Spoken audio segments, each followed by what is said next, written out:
napapatatag ng pilgrimage ang relasyon ng mga mag-aasawa? Para sa akin, napapatatag ng pilgrimage ang relasyon ng pag-asawa dahil sa may kaakibat ito ng sakripisyo. Nagkaroon din sa buhay mag-asawa. Kailangan din ng sakripisyo para sa tunay na ginawa sa buhay. Sa akin, ang pilgrimage kasi isang paglalakbay. Sa bukasyon ng pag-aasawa ay isa rin paglalakbay na may kasama ka. So, napakahalaga na maingantiulad natin ito ng paglalakbay na kasama natin si Kristo sa buhay natin mag-asawa. Kaya, yun ang nagpapatatag sa amin. Ano naman po ang may papayo ninyo para sa mga pamilyang gustong gawing tradisyon ang bisita iglesia? Lagi lang maging consistent. Lagi lang isipin ng Panginoon ay hindi nag-iiwan sa ating paglalakbay. Lagi nandiyan ang Diyos. Kaya tayo bilang mag-asawa, magpapayo ko ay huwag na huwag kayong bibitaw. Huwag na huwag kayong malalamig. Sikapin ninyo na magpatuloy na sumunod sa yapak ng Diyos dahil hindi tayo malilito. At sa Bisita Iglesia, magkaiba ito sa daan ng krus. Kasi sa Bisita Iglesia, meron kong particular prayer na sinasabi. Unlike doon sa daan ng krus, ito yung daan ng krus na ginagawa na natin sa the usual, yung istasyon ng krus ni Kristo o yung pagpapakasakit ng ating Panginoon ni Kristo. Kaya magkaiba ang pilgrimage o Bisita Iglesia sa Way of the Cross. Sa uling katanungan naman po, ano po yung pinakamabisang paraan para mapanatiling prayerful at meaningful ang bawat pagbisita sa simbahan? Magbisa para sa akin, yung magmahalan ng bawat mag-asawa. Pakita nila sa kanilang mga anak na nagmamahalan sila sa isa't isa. Siguro yun yung pinakamabisa para maging mabunga ang pag-isama ng mag-asawa. Siguro alalahanin natin na maikli lang ang buhay. Isipin natin na sa bawat oras ay mahalaga. Kaya kailangan natin ng Diyos. Kung ganun lagi ang ating pag-iisip, hindi tayo mawawala sa landas ng pagnanalangin. Kasi hahangarin lagi kasama natin ng Diyos. Sa bawat ginagawa natin, sa bawat gusto nating makamtan sa buhay, na magpatuloy sa ating ginagawa. Na maging makabuluhan ang buhay natin, na may nagagawa tayong mabuti para sa iba, hindi para sa sarili. Yun yung magiging makabuluhan ng ginagawa natin lahat. Ayan. Maraming salamat po. Isang pabernas naman po dyan. Thank you.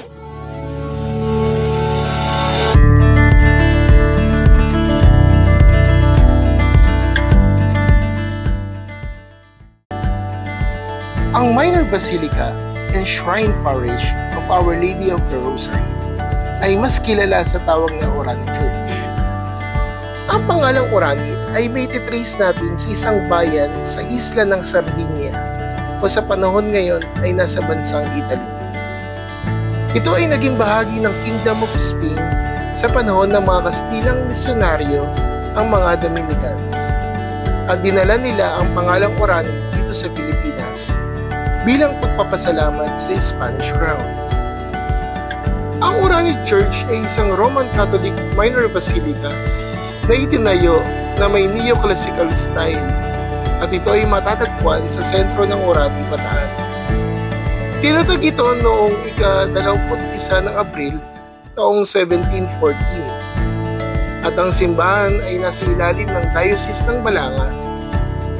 Ipinagdiriwang ang pista dito tuwing ikalawang linggo ng Oktubre bilang pagunita sa mahal na Birhen ng Santo Rosario. Ang simbahan ay isang mahalagang pananampalataya, hindi lamang sa mga taga-Bataan, kundi para rin sa mga debotong Katoliko mula sa iba't ibang lugar. Bukod sa kanyang makasaysayang ganda, ito ay kilala bilang lugar ng mga milagro at panalangin. Patuloy itong nagsisilbing sentro ng pananampalataya at mga aktibidad ng komunidad. Ito ang Minor Basilica and Shrine Parish of Our Lady of of the Rosary.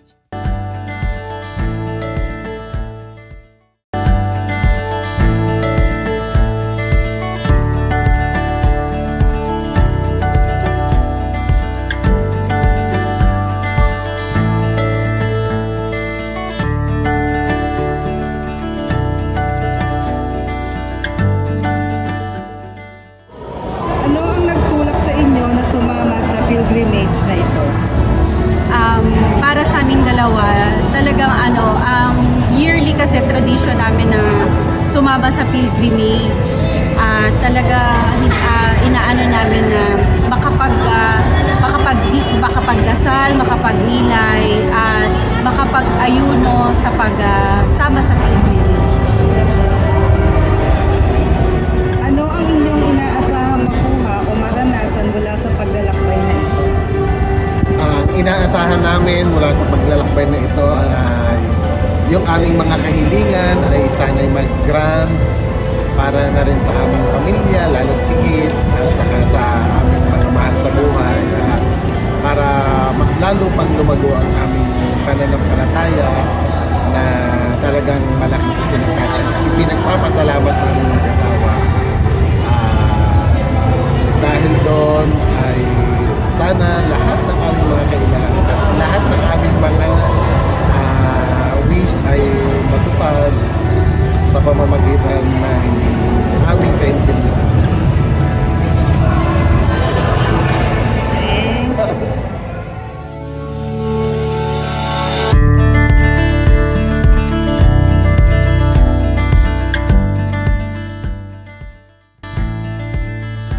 Ang St. Catherine of Siena Parish Church sa Samal, Bataan ay isa sa pinakamatandang simbahang Katoliko sa Pilipinas.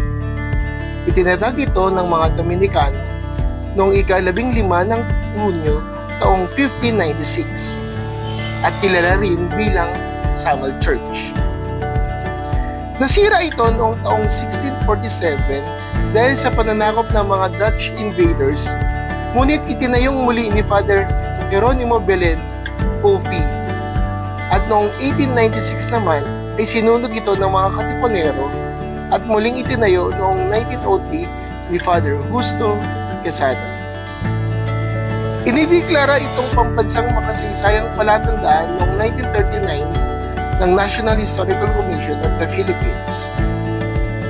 Ibinagdiriwang naman ng parokya ang kanilang taunang isla tuwing Abril 30 bilang parangal sa kanilang patrona na si Santa Catalina ng Siena.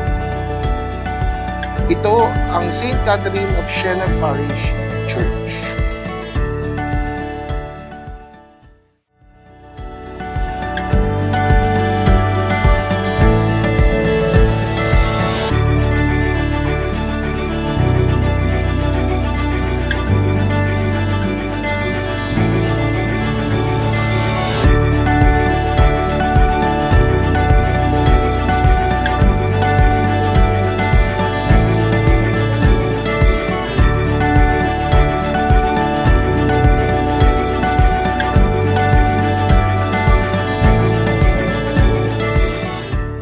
Mayroon bang espesyal na dasal o intensyon na iyong dala sa pilgrimage na ito? Every year na ginagawa natin yung ating pilgrimage, we always pray na maging successful lagi yung mga activity natin. And also, kasama na rin doon, since most of our families are hindi namin kasama, nasa kabila. So, we always pray yung kaligtasan nila. And also, yung health nila. And also, yung pagsasama namin ng kasama na nawa ay gabayan at pagtagin lalo ng ating. Paano ninyo pinaghanda ang physical, emotional at spiritual ang iyong sarili para sa pilgrimage? Actually, pinaghandaan namin ito. Ang una dyan, yung baga kami natulog para meron kami may ipong lakas para dito. And bago kami mag-start, sa natin sa panalangin. Ito ang babaunin natin na gabay sa buong maghapon nito.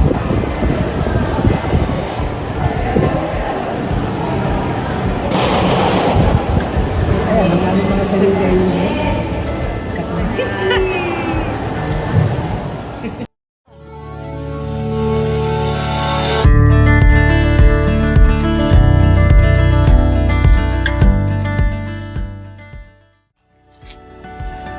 Ang parokya ni San Domingo de Guzman, na mas kilala bilang Abukay Church, ay isang makasaysayang simbahang Katoliko na matatagpuan sa Barangay Laon, Abukay, Bataan.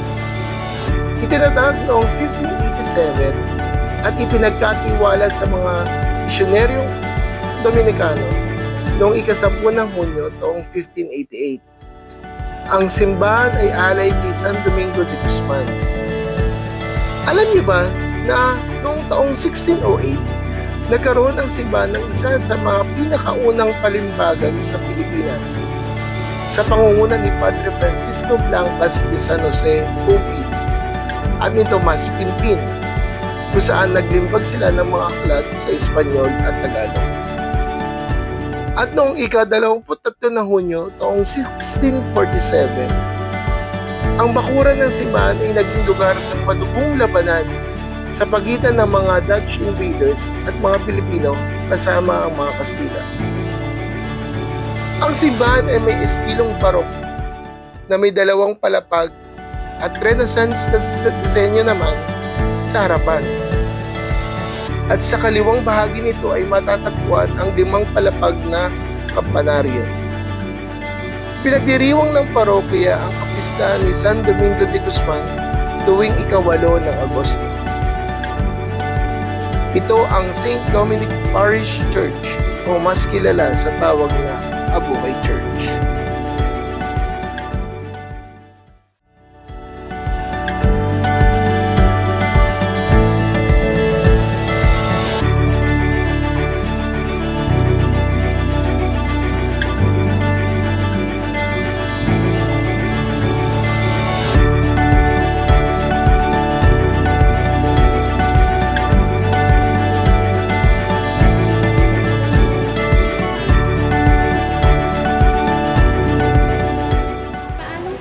Paraan nito, pinatatatag ang inyong pananampalataya bilang mag-asawa. Isa sa mga paraan kung bakit pinatatag ang aming buhay mag-asawa. Sa loob ng almost 10 years na pagsama namin sa pilgrimage, ay isa itong sacrifice. So sa buhay namin mag-asawa, sa araw-araw na pagsasama namin, isang malaking sakripisyo yung pagsasama namin. Hindi kami basta-basta sumusuko sa mga problema. So si God talagang nagiging center namin. So, etong pagsama namin sa pilgrimage, talagang this is the highest form of our faith. Kung hindi namin si God ay nasa center namin mag-asawa sa pananampalataya, mabilis kami bumigay sa mga problema. So, almost na kami nagsasama ngayon, 11 years. So, sa 11 years na yun, 9 years kami nasa marriage encounter community. So, sa loob nun, talagang lagi kami present sa pilgrimage. Talagang tumitibay yung pananampalataya namin every year sa pagsama. Yun lang. Meron ba kayong natutunan bagong pananaw sa inyong buhay mag-asawa habang tayo ay nasa pilgrimage? Sa bagong pananaw sa magsama namin sa pilgrimage, siguro natutunan namin yung sakripisyo talaga. Tulad ng pagsasakripisyo ni Cristo. So, sa buhay namin mag-asawa, unti-unti itong natutunan yun, yung hindi agad mo ibigay kapag may problema. Siguro yun lang. Maraming salamat. 1, 2, 3, pabuenas! Thank you!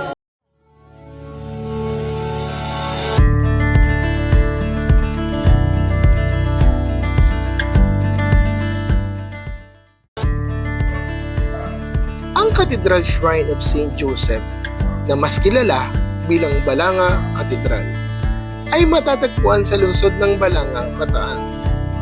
Ito ang luklukan ng Diocese of Balanga na sumasaklaw sa buong lalawigan ng Bataan.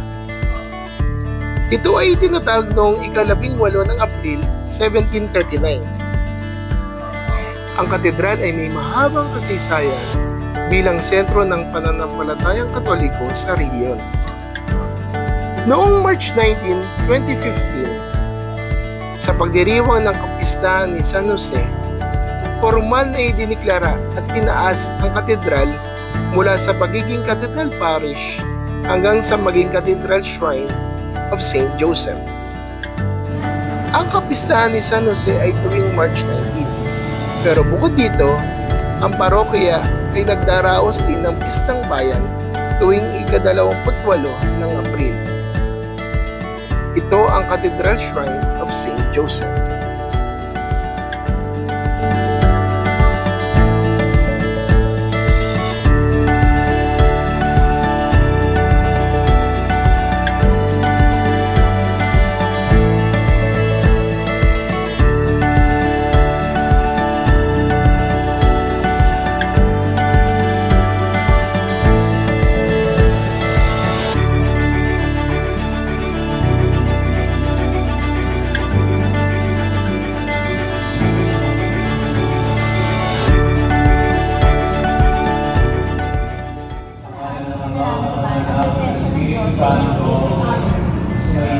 Yes, magandang araw sa inyo lahat.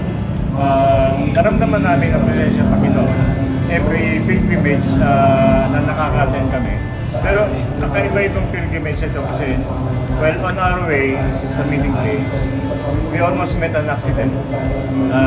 I was able to avoid the accident kasi bigla akong pleno, parang the Holy Spirit really stopped the car para hindi kami mabundol. And we thank the Lord for that because alam niya na meron kaming gawain makabuluhan at makamanal. Ano ang pinakamalaking hamon na inyong mag-asawa na naranasan sa pilgrimage na ito? Magandang ako sa siguro ito napaka-challenging this pilgrimage compared to other pilgrimages that we had. Kasi this week, napaka-full ang schedule namin since Monday. So, ang dami namin mga activities outside, mga meetings, mga social gatherings. So, nakakarating kami ng bahay, mga mga 1 o'clock. So, last night, on Friday night, 2:30 na kami natulog, and then we got up at 3:30 kasi nga 4 o'clock na natin sa time. But then, despite that, parang tulog na, parang inaantok, pero hindi naman na inaantok, but we feel challenged in the fact na meron kami pupunta ng mga simbahan, different churches. And yung sa umpisa pa lang, the first church that we had, parang sa akin, ang pangalan ng church sa and then, yung pala hindi ko naman narinig na ano pala yung sa So, and that, na despite yung mga nangyayari din sa amin, lalo na almost talagang mababangga na kami. So, we still believe na God is there, and the Holy Spirit is guiding us so that we'll be able to finish this pilgrimage. And we thank our 30-day family na every year we have this because somehow, yung mga members natin na nakaka-relate sila what we have in every pilgrimage that we have, kung anong hulugan ng pilgrimage, kung bakit sa gusto tayo ng pilgrimage. Yun lang.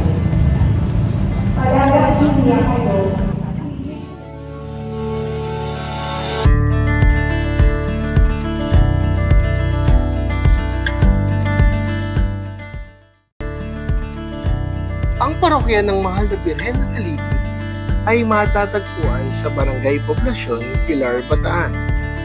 Ito ay tinatag noong ika-10 ng Marso taong 1801 at ang parokya ay nasa ilalim ng Diocese din ng Balanga. Noong 1834, sinimula ni Padre Eswaldo Minanio ng Orden ng mga Dominikano ang pagtatayo ng kasalukuyang estruktura ng simbahan na may mga pilaster at pader na gawa sa adobe. Pinagdiriwang ng parokya ang kapistahan ng kanilang patrona, ang mahal na Birhen ng Haligi, tuwing ika-12 ng Oktubre. Ito ang Our Lady of the Pilar Parish.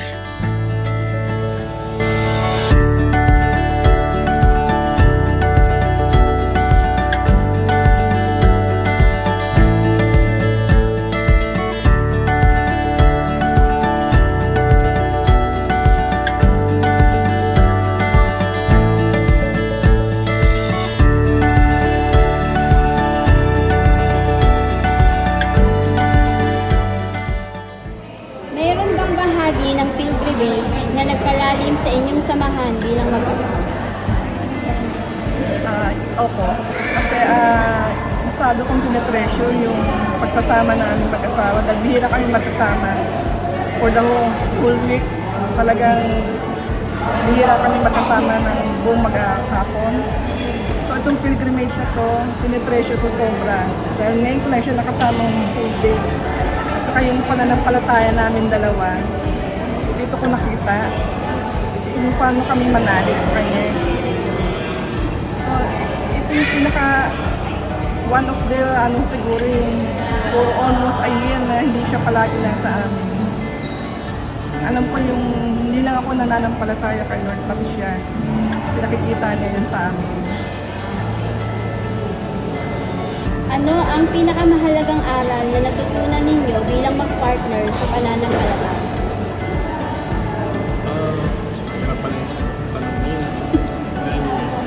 Pinakamagalang aral is yung pagiging mag-asawa namin na maraming fires kasi maraming fires. So, bilang member ng family, natutunan din namin na umintindi at umagay.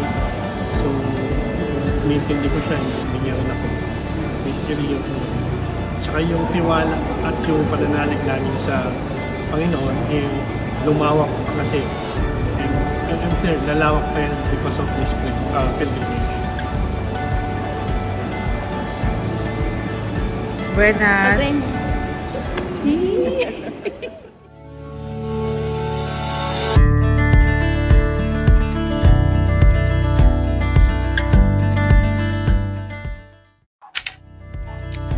Ang parokya ni San Miguel Arcangel, na kilala rin bilang simbahan ng Orayon, ay isang makasaysayang simbahang Katoliko na matatagpuan sa Barangay San Vicente, Orayon, Bataan. Ito ay tinatag noong ika-30 ng Abril 1667 at ang parokya ay nasa ilalim ng jurisdiction ng Diocese ng Balanga. Ang kasalukuyang istruktura ng simbahan ay itinayo noong ika-19 na siglo at sumailalim sa pagkukumpuni ng mga Dominicanong pari noong kanilang pagbalik noong 1832 sa pangunguna ni Father Jose Campomanes. Ang simbahan ay may disenyong barok na karaniwan sa mga simbahang itinayo noong panahon ng mga Espanyol sa Pilipinas. At sa tuwing ika-29 ng Setyembre, ipinagdiriwang ang pistahan ni San Miguel Arcangel. Ito ang St. Michael the Archangel Parish.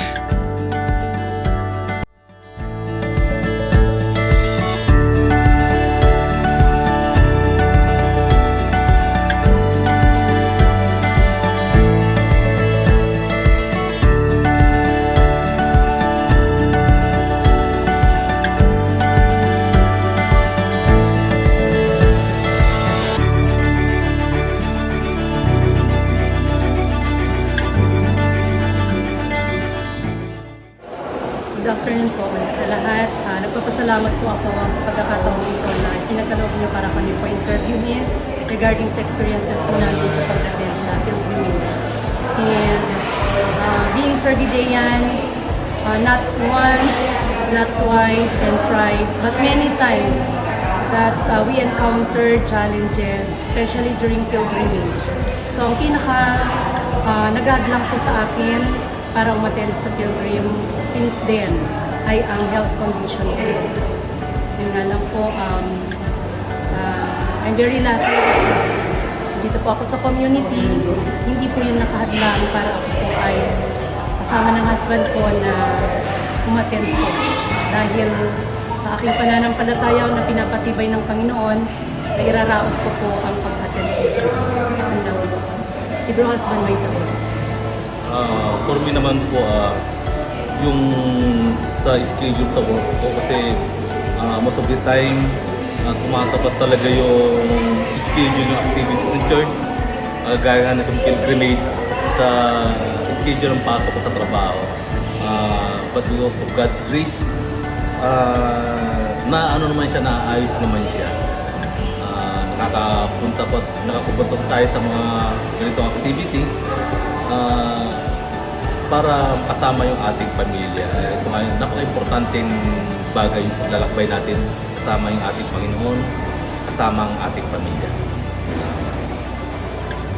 Next question po is, mayroon po bang sandali na halos sumuko kayo o napagod sa inyong buhay at paano ninyo na lang po sa Before, yes, meron po. Nung hindi pa po kami member ng Servibillion Community. So, during the time na nandito na po kami, alam ko mas mabigat po yung mga nararanasan namin. Sabi ko nga po kanina ay lalo yung health condition ko po. Ito po yung napakalaking hadlang para pagpatuloy ang buhay para sa akin. Pero dahil nandito po kami, nabibigyan po kami ng strength, ng open mind para sa ganun maharap po namin yung kahit anong challenge na dumating sa buhay namin, mapa-health condition man po yan. Kaya hanggang sa ngayon, nandito po ako kasama ng husband ko na nilalapit ang mga tao, most especially yung mga mahal namin sa buhay, nilalapit po namin sa kanila because of God's grace. Thank you. Sa akin naman po, being a member of the Everyday Marriage Encounter community, napakalaking bagay sa aming mag-asawa. Because we learn a lot from it. Maraming pagsubok na dumaan sa aming buhay mag-asawa, but because of the teachings by the Marriage Encounter, nalagpasan namin yung mga pagsubok na yun sa aming buhay. Ayun na ako. Thank you.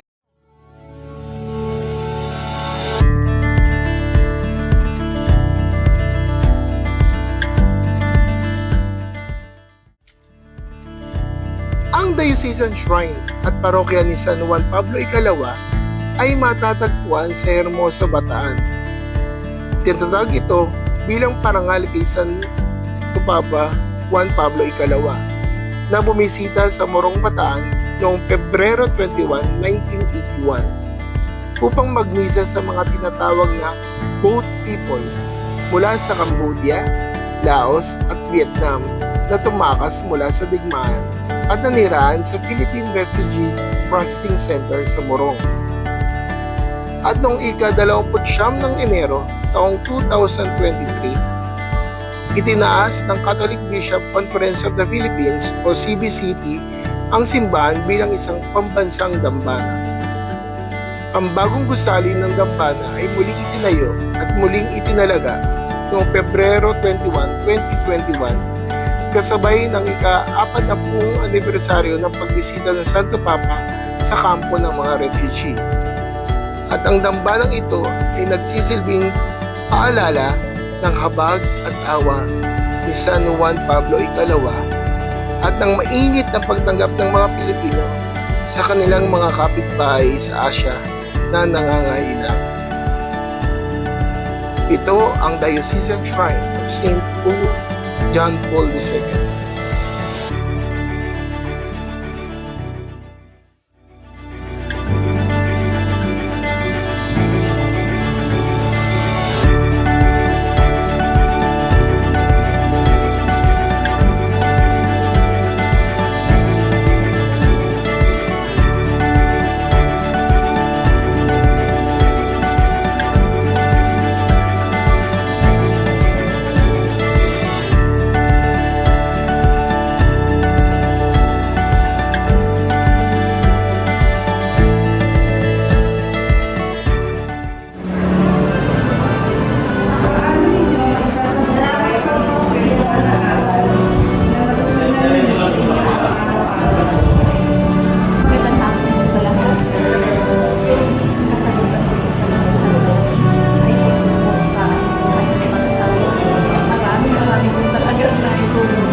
mapapayo ko sa mga gustong sumama sa mga pilgrims na to.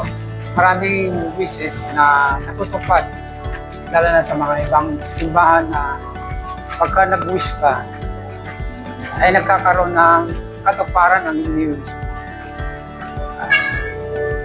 Send na rin ako sa mga nag-wish noon na natupad.